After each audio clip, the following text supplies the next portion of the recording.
Guys ನಮಸ್ಕಾರ. ನಮ್ಮ special master chef ಬಂದಿದ್ದಾರೆ. ಸ್ಪೆಷಲ್ ಐಟಮ್ ಮಾಡ್ತಿದ್ದಾರೆ, ಬೀಟ್ರೂಟ್ ಕಟ್ಲೆಟ್. ವರ್ಷ ಅವರೇ ಹೇಳಿ ಹೇಗೆ ಮಾಡೋದು? ಬೀಟ್ರೂಟ್ ಎಂತ ಉರಿತಿದೆ, ಎಂತ ಇದು ಬೀಟ್ರೂಟಾ? ಹೇಳಿ ಏನೆಲ್ಲ ಇಂಗ್ರೀಡಿಯೆಂಟ್ಸ್ ಬೇಕು ಇದಕ್ಕೆ? ಸ್ವಲ್ಪ ಎಣ್ಣೆಗೆ ಎರಡು ಹಸಿಮೆಣಸು ಸಣ್ಣ ಕಟ್ ಮಾಡಿ ಹಾಕಿದ್ದೇನೆ.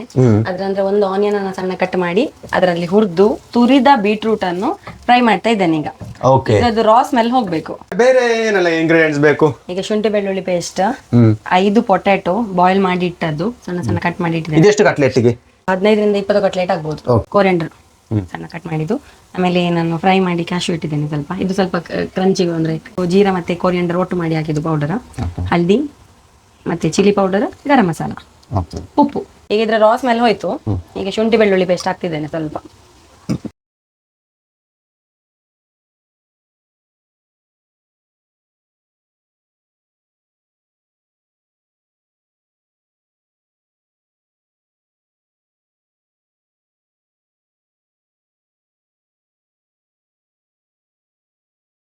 ಒಂದು 10 ನಿಮಿಷ ಕಾಯ್ಬೇಕು. ಅದು ಸಹ ಕಂಪ್ಲೀಟ್ ತಣ್ಣಗಾದ ನಂತರ ಮತ್ತೆ ಇದು ಮಾಡುದು. ಇದು ರವ ಉಂಟಲ್ಲ, ಉಪ್ಪಿಟ್ಟು ರವ, ಇದಕ್ಕೆ ಸ್ವಲ್ಪ ಉಪ್ಪು ಹಾಕಿ ಮಿಕ್ಸ್ ಮಾಡಿ ಇಟ್ಟಿದ್ದೇನೆ.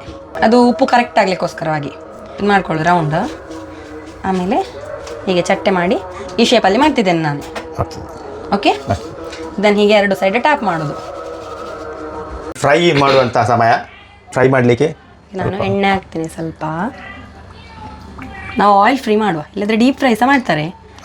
ಕಟ್ಲೆಟ್ ಅನ್ನು ಡೀಪ್ ಫ್ರೈ ಸಹ ಮಾಡ್ತಾರೆ, ನಮ್ದು ಫ್ರೈ ಸಹ ಮಾಡ್ತಾರೆ. ನಾವು ಡೀಪ್ ಫ್ರೈ ಮಾಡ್ತಾ ಇಲ್ಲ. ನಾವು ಹೆಲ್ದಿ ವೇಯಲ್ಲಿ ಮಾಡುವ. ಹೆಲ್ದಿ ವೇಯಲ್ಲಿ. ನಮ್ದು ಶೆಫ್ ಸ್ವಲ್ಪ ಹೆಲ್ತ್ ಕಾನ್ಶಿಯಸ್, ಸೊ ಅದಕ್ಕೋಸ್ಕರ ನಾವು ಹೆಲ್ದಿ ವೇಯಲ್ಲಿ ಮಾಡ್ತಿದ್ದೇವೆ.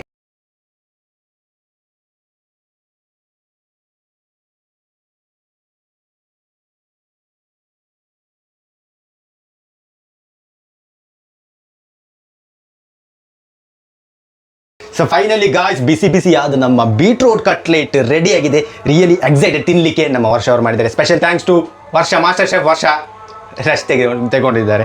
ಸೊ ಕೆಚಪ್ ಜೊತೆ ನಾನೀಗ ಟ್ರೈ ಮಾಡಲಿಕ್ಕಿದ್ದೇನೆ, ಹೇಗಿಂದ ನೋಡುವ. ಹಾಂ ನೋಡಿ, ಬೀಟ್ರೂಟ್ ಮತ್ತು ಬಟಾಟೆಲ್ಲ ಇದೆ.